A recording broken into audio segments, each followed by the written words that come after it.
Hey there, guys. All right, and today we are back with another week of World War II.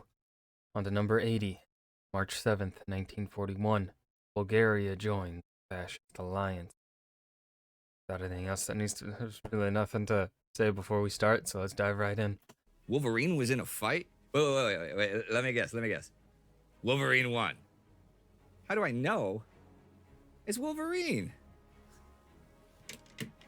March 7th, 1941. Late last year, Germany, Italy, and Japan gained a number of new European allies. And this week, one more joins the fold. This week, Bulgaria joins the Axis powers.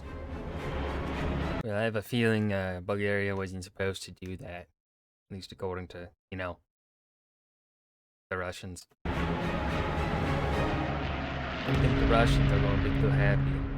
Mr. I'm Indy Stalin. Nidell. This is World War II. Last week, British and Commonwealth forces were advancing through Italian Somaliland on two fronts. The USSR was discussing what to do in case of a German invasion, and the Germans began building bridges. Yep, bridge construction to bring German units in force into Bulgaria began as last week ended, and this one begins. The first German unit to cross the Bulgarian border from Romania is an anti-aircraft battalion, back on the 28th, heading for Varna.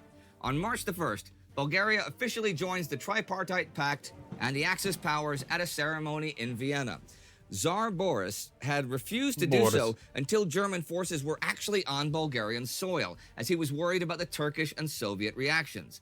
At the ceremony, though, Bulgarian Prime Minister Bogdan Filov says that Bulgaria will stick by its word to its neighbors: friendship treaties with Turkey and Yugoslavia, and a non-aggression pact with Greece.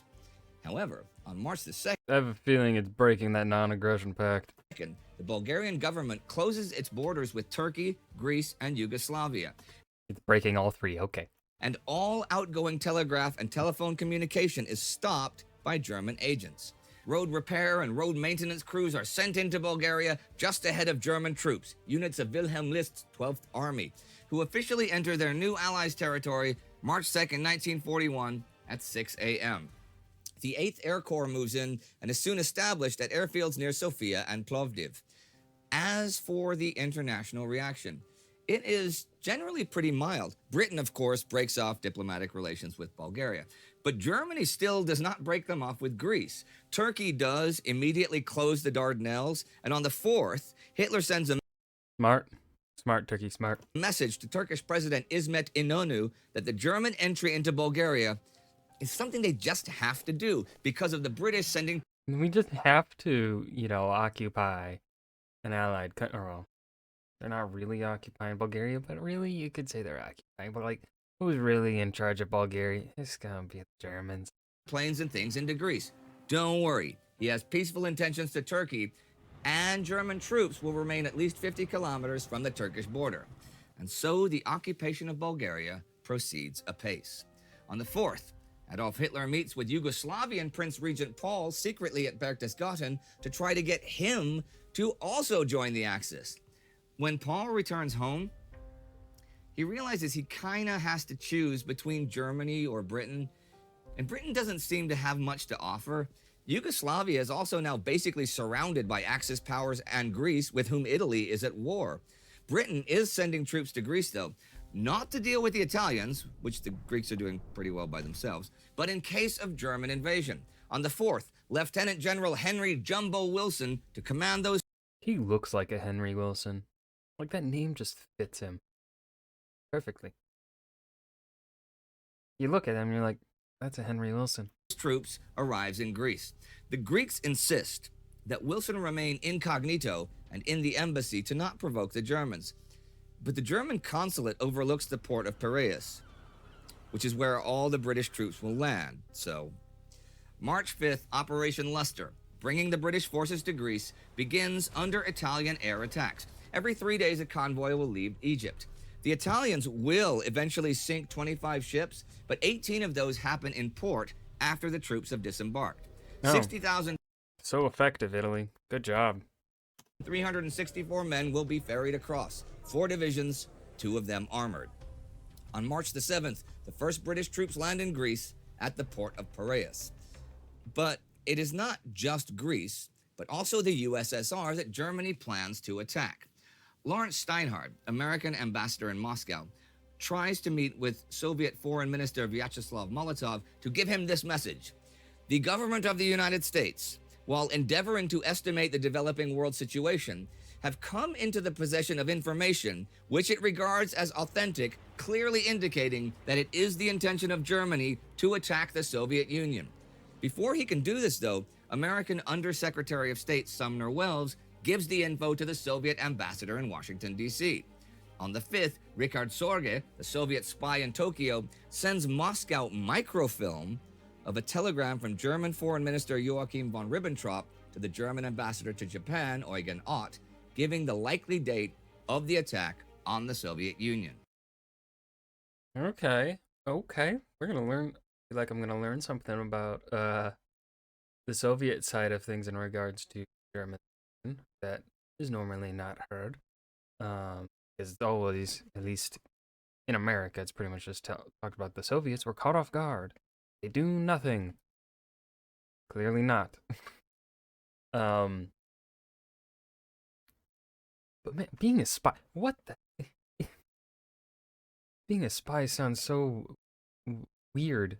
Like, what is it? I want to know what it's actually fucking like to be a spy. Of course, they'll never tell you what it's actually like because, well, then that compromises active agents, right? Of course, they're never gonna fucking actually tell the truth. But I want to know. Also on the 5th, Adolf Hitler issues Directive 24 on cooperation with Japan. This basically aims to get Japan into active war with Britain as soon as possible to tie up the British Navy in the Pacific. Now, he is not the only one issuing directives this week.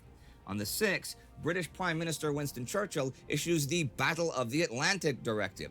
This forms the Battle of the Atlantic Committee and is to immediately strengthen forces and monitor progress.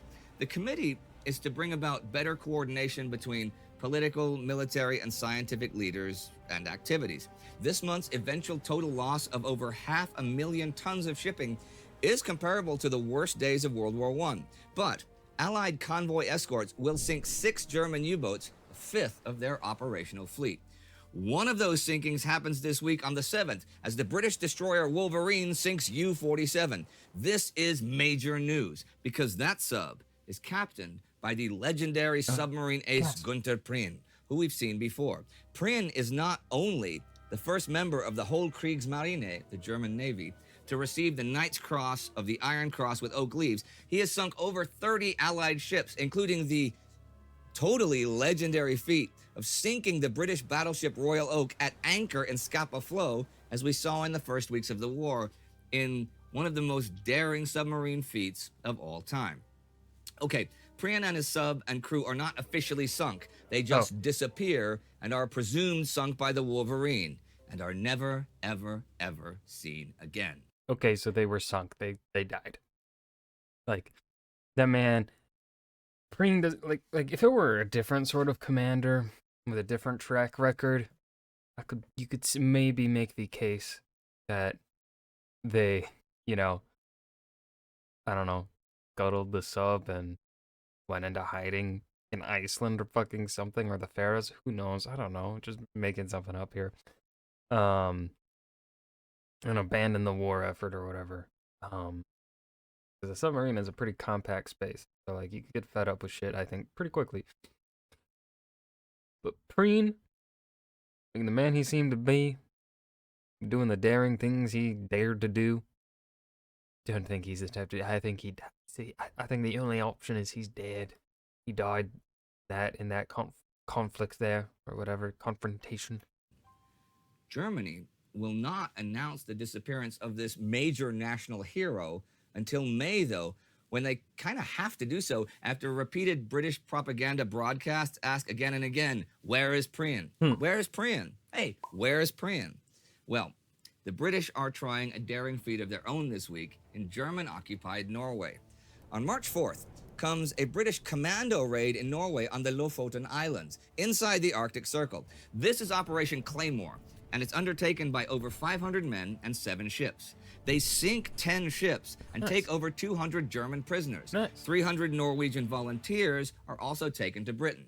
The thing is, the Germans make heavy punishment reprisals on the locals afterwards. So a lot of the Norwegian resistance members do not approve of raids like this. The aim of the raid is to capture an Enigma machine used by the Kriegsmarine, whose codes, unlike those of the Luftwaffe, are seemingly impossible to break. There is one aboard the armed trawler Krebs, but the commander manages to throw it overboard before he's killed and the ship sunk. But he is not able to destroy his coding documents and a set of Enigma rotor wheels, which are sent to Bletchley Park for British intelligence to work on. Josef Terboven, Reichskommissar in Norway, sets up a punishment court, and the farms of saboteurs are to be burned. Punishment corps. That is such a fascist thing. Nazi Minister of Propaganda Josef Goebbels writes that Terboven knows his business. There is action in the field this week, too, down in various parts of Africa. On the 1st, Kufra in southeast Libya falls after being under siege by a French free force coming from Chad with assistance from the British long-range desert group. Didn't even know there was conflict that happened that far in that parts of Africa. All right. Over in Italian Somaliland, the advance of the 12th African Division continues, taking Lug Ferrandi III and Dolo V. But the real progress this week is the advance from Mogadishu, which fell last week. Over the 7 days of this week, from Mogadishu to Gabredare, the Nigerian advance covers nearly 700 kilometers. Jesus. Thing is, the initial advance into Jubaland was helped by having advanced dumps for gasoline, ammunition, stuff like that. But of course, that is no longer possible the further they go. So what do they do now? Well, now they have the ports of Kismayu, Merka, and especially Mogadishu.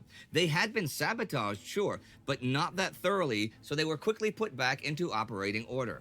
The Nigerians have 350,000 gallons, that's 1.3 million liters, of water and gasoline taken in Mogadishu. Here is a rather poetic quote from the Abyssinian campaigns about the remarkable Nigerian advance. They took the route that Graziani had followed to the Ogaden Plateau. Every 10 miles, a flamboyant kilometer post bore the name of some celebrated general who had helped to create the empire. And every 3 miles, an overturned Italian lorry bore witness to the collapse of his works. They swept past the rather embarrassed-looking fascist eagle, which stands in the main street at Bulo Berti. They passed the house, where the Italians had improvised defenses out of old Chianti bottles. The Strada Imperiale had faded out, but the roads grew rapidly worse. But the Nigerians never paused. They swept across a waste of featureless white desert. The Nigerians never paused. That's a good line. Past the broken statue of Mussolini, which, chinless and bullet-riddled, stands in this desert like the bust of Ozymandias, king of kings. Somebody at the British Ministry of Information seriously missed his calling as a poet, because that is good shit. What do you guys think? That was good, right? Is he? Yeah? I think that's... I love it when Indy, like, just kind of breaks character a bit, right? Like, he's always so... I don't want to say professional is not the right word here, but he's in, you know, narrator character almost always. So these moments here where he kind of breaks it and talks to the crew, I love it. That's great. Okay, anyhow, that observation is going to bring us to the end of this week. A week that sees commando action in the far north, bridge building in the southeast, and the loss of a submarine ace. And German troops are pouring into Bulgaria, and British troops are pouring into Greece, and Britain and Germany are at war with each other, and Greece is at war with Italy. What could possibly go wrong? Greece is now far more worried about what might come from the north than from the east. But if you'd like to see some Greek military history... No, and that was week 80. Bulgaria joins the Fascist Alliance. March 7th, 1941. I have nothing to add here at the end. It wasn't really... I love seeing the African front, especially the Somaliland campaign, because that's just something that's never talked about. I think I've mentioned this already, but I'm going to keep re-mentioning it for as long as I can until I get bored of re-mentioning it. I hope you guys enjoyed. Remember to hit that like button and subscribe for more, and I will see you guys in the next video. Peace.